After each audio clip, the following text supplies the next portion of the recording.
Hello everyone, so today we have one of the Storytime Princess dolls by MGA. She has brown hair and brown eyes. I did fix her up the best I could. The hair's not in perfect condition, but I tried.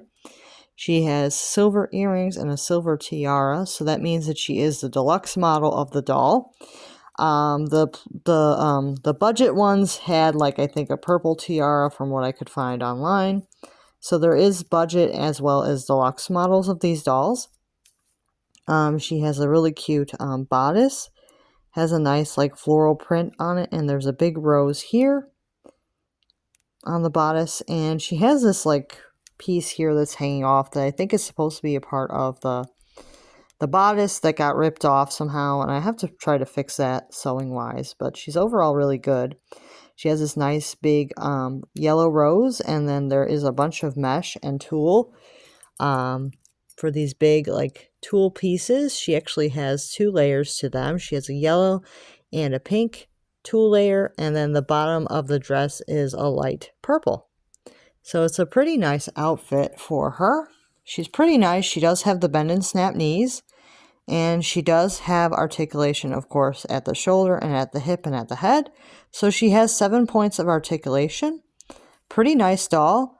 I like these. I think that these are really pretty. The reboot dolls, I did at one point collect the reboot dolls because I really wanted one of these originals, and I didn't realize how different they were at the time because I was still kind of young.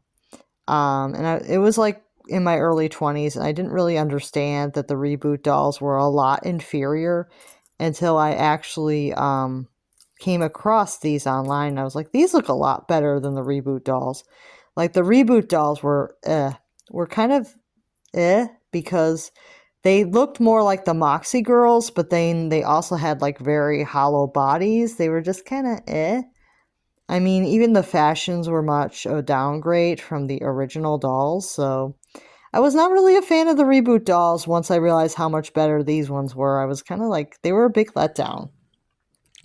So the reboot dolls were a big letdown, and that's probably why they're not in production anymore, because the reboot dolls were a big letdown. I think that they were only available at Toys R Us, and I don't think they made that many of the reboot dolls, but was not a huge fan of the reboot dolls. If you guys have not seen the Storytime Princess reboot dolls, if you Google Storytime Princess, they do pop up. The reboot dolls, just was not a huge fan of them. I definitely prefer the older dolls. Even though I didn't really have any growing up, I do prefer these. These are not much nicer quality dolls, and they look really pretty as well. These definitely look more like teenagers than the other dolls, which kind of look like 10-year-olds. Not that that's a terrible thing. It's just with the the princesses, I expect them to look their age. So this girl definitely looks like a 16-year-old, which I think is what Belle is supposed to be, right? 16. So yeah, she definitely looks like her correct age, where the other dolls don't really look their correct age. The reboot dolls do not look correct to me. Definitely prefer the look of this girl.